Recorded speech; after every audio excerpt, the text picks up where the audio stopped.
Hey everybody, we're coming to you live from the Move Minnesota offices. I would like to introduce Eric, who is fixing a flat in real time. So this is actually my bike. I just got it painted, and I rode here today for the first time on my new bike, and I already got a flat. So what I'm going to do is I'm going to use this tire lever, squeak it in here, and I'm just going to start sliding it around to try to get the tire bead off. And you can, do this pretty much anywhere. Just flip your bike upside down. People will be walking in and out of the space.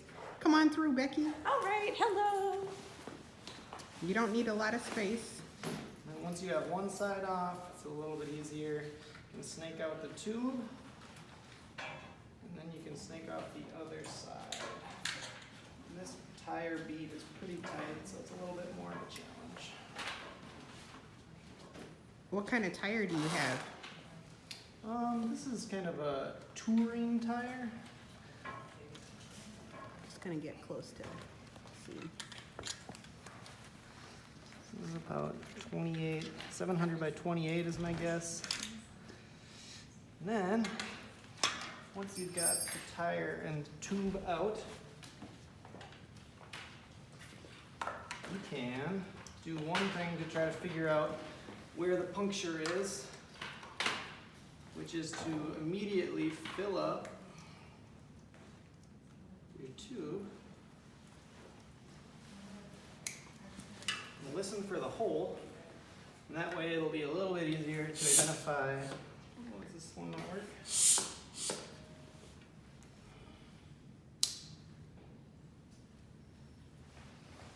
I don't know if this tube or this pump works. There we go. Be a little easier to identify where the puncture is on the tube. But it sounds like,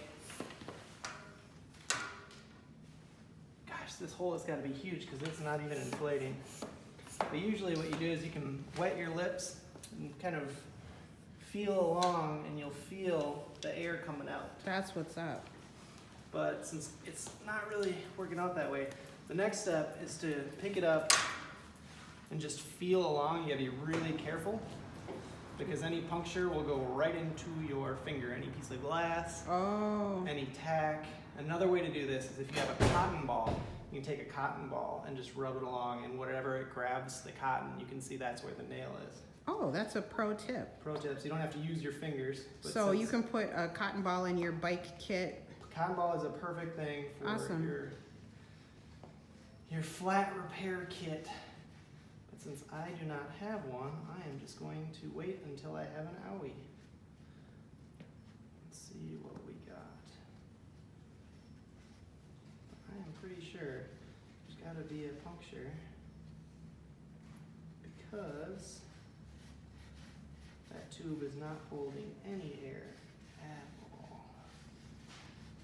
I'm not feeling anything, so it's also possible that something punctured and then came out. 'Cause there's a couple of holes. Another way to go is to see if you push down, you get sometimes feel different things coming through your Get tube. in and close. But again, I'm doing this a little bit fast and loose. This could also injure you if you're not careful. Yeah, I'm not seeing anything protruding into my tire. So the one other thing that it could be is if you have a burr in your rim, and a burr is anytime the metal is sharp on the inside, and you also want to check to see that your rim strip is seated and that you're not getting pinched by a spoke nipple hole. And I don't see any holes in here, and it doesn't feel sharp. So I'm a little bit at a loss at the moment. So what we're gonna do is we're gonna try to switch pumps quick, just in case this pump is not the one to use. So, in summation, this is a kind of a process of elimination to figure out what could be wrong.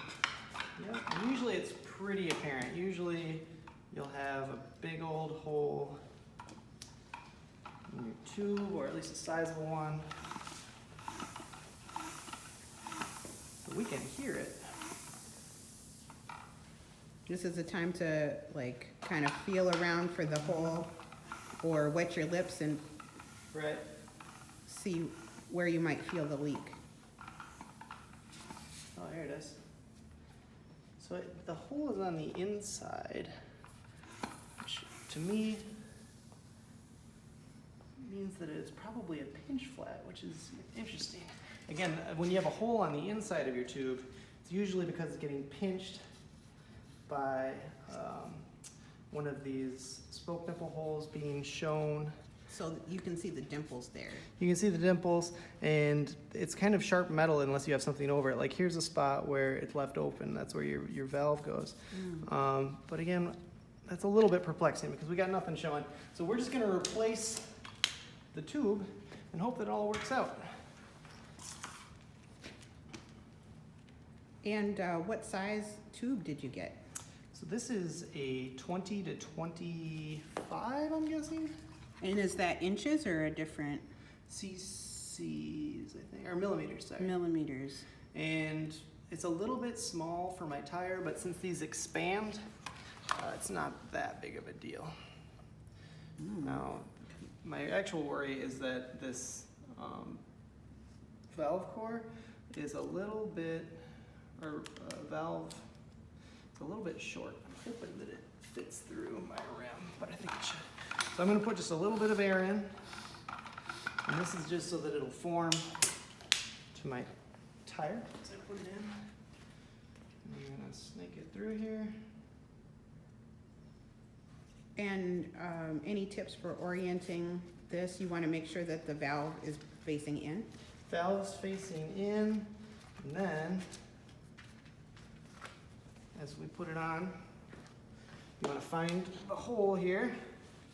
And some treads face a certain direction, like they go better in one direction, so you want to face them forward when you think about as the wheel rolls forward. So this one goes this way. And the air loss at this point is okay because you're That's going to fine. finish I'm pumping. gonna pump it up again. So I'm gonna push this little guy through. Got this little lock so that it doesn't pull back out for me. You don't want to put it in too far because if you put this on too tight and then fill it up, it'll actually pinch here. So you don't want it on too tight at first. So that's not the cap, it's the... Right, that's just like a little threaded lock to keep it on. And then you do one at a time with the tire bead to get it back on. You want to make sure that you're not pinching the tube as you put it back on because then you'll have a whole nother flat again. So would you say it's great to keep 2 spares on you if you're pretty active? You know, 1 spare is good, and a patch kit is also really good. And a patch kit's great, but if you have a hole, sometimes you'll get a hole around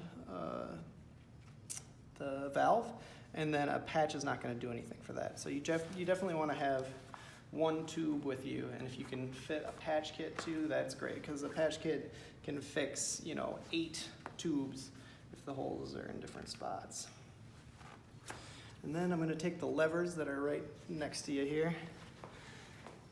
Just make sure I can get this all the way on. So I got one side on. You always go one side at a time. And now I'm going to go with the other one. Usually you want to start at the stem just because it's a little bit, or at the valve. So you're actually pushing the rubber into the form. Yep, you're pushing it right into the wheel. Into the wheel. And again, you're being careful that you're not, see how the tube's sticking out here? I'm not trying to pinch it over like that. I'm trying to get it in there first, so it's not gonna get all pinched when I start to blow it up. Already, I feel like I'm just doing an okay job. And then when you get to this last little bit, this can be a real struggle to do by hand. So a lot of times you'll just finish it up with a lever. And again, this is another time to be really careful that you're not pinching the tube against the rim here, because that'll puncture your tube, and then you'll have done all of this for nothing. And sometimes when it's really hard like this, it helps to have 2 tire levers. And you can just kind of work them along until you get to the middle. Be, again, pretty careful.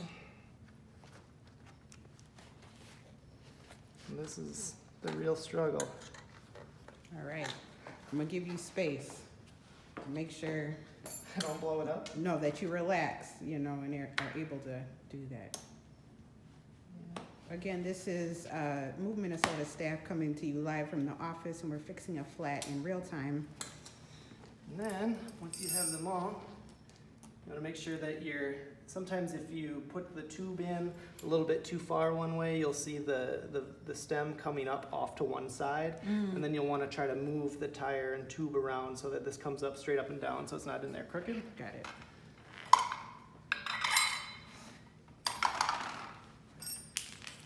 And put this guy on, make sure this is open.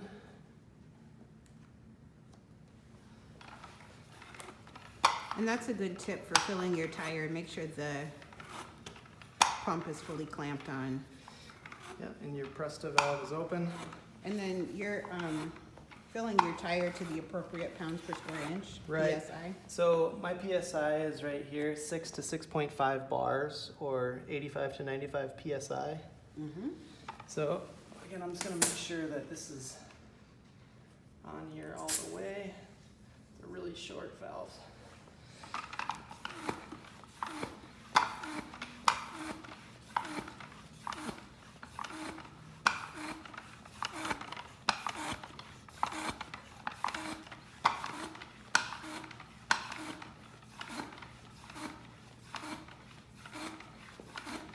So as you're planning your trip and things, you want to give yourself enough time just in case you ever need to change a flat.